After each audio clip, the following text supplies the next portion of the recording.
200 কোটি টাকার আর্থিক প্রতারণার মামলায় দিল্লি মান্ডেলি সংশোধনাগারে বন্দী সুরেশ চন্দ্রশেখর। 4 দেয়ালের বন্দী জীবনেও তার প্রেম প্রকাশের পথে বাধা হতে পারেনি। বড়দিন উপলক্ষে বলিউড অভিনেত্রী জ্যাকলিনকে ফের চমকে দিলেন এই চর্চিত প্রেমিক। এবার কোনো সাধারণ উপহার নয়, জেল থেকে সরাসরি ক্যালিফোর্নিয়ার অভিজাত বেভারলি হিলসে একটি বিলাসবহুল বাড়ি উপহার দিলেন তিনি। চিঠিতে আবেগঘন বার্তা ও লাভস নেক্সট বরাবরের মতো এবার জ্যাকলিনের উদ্দেশ্য করে একটি দীর্ঘ আবেগঘন চিঠি লিখেছেন সুরেশ। সেখানে তিনি অভিনেত্রীকে বেবি বলে সম্বোধন করে জানিয়েছেন বেভারলি হিলসে একটি নতুন বাড়ির নাম তিনি রেখেছেন লাভ নেক্সট বা প্রেমের বাসা।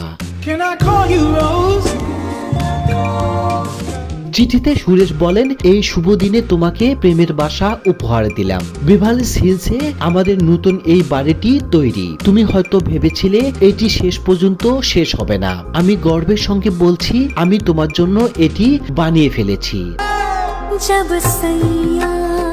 সুরেশ আরো দাবি করেছেন, বাড়িটি আগে থেকে পরিকল্পনা করা হয়েছিল, বর্তমানে তার চেয়ে কয়েক গুণ বড় আকারে নির্মাণ করা হয়েছে।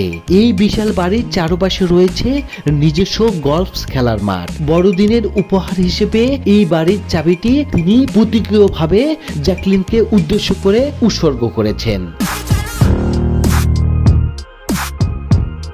জ্যাকলিনের জন্য কিনেছেন আরসিবি বাড়ি উপহার দিয়ে ক্ষান্ত হননি সুরেশ। এই চিঠিতে তিনি এক অভাবনীয় ইচ্ছের কথা প্রকাশ করেছেন। সুরেশ জানিয়েছেন তিনি ইন্ডিয়ান প্রিমিয়ার লিগ আইপিএল এর জনপ্রিয় দল আরসিবি কিনে নেওয়ার পরিকল্পনা করেছেন। আর এই বিশাল বিনিয়োগ নাকি তিনি করতে চান জ্যাকলিনকে খুশি করার জন্য। প্রেক্ষাপট উল্লেখ্য, সুরেশ চন্দ্র বিরুদ্ধে 200 কোটি টাকার আর্থিক জালিয়াতির অভিযোগ রয়েছে। এই মামলার তদন্তে বারবার উঠে এসেছে জ্যাকলিনের নাম। সুরেশের দাবি, জ্যাকলিনের সঙ্গে তার গভীর প্রেমের সম্পর্ক ছিল এবং তিনি তাকে কোটি টাকা উপহার দিয়েছেন। তবে অভিনেত্রী শুরু থেকে এই সম্পর্কের দাবি অস্বীকার করে আসছেন এবং নিজেকে নির্দোষ দাবি করে আইনি লড়াই চালিয়ে যাচ্ছেন।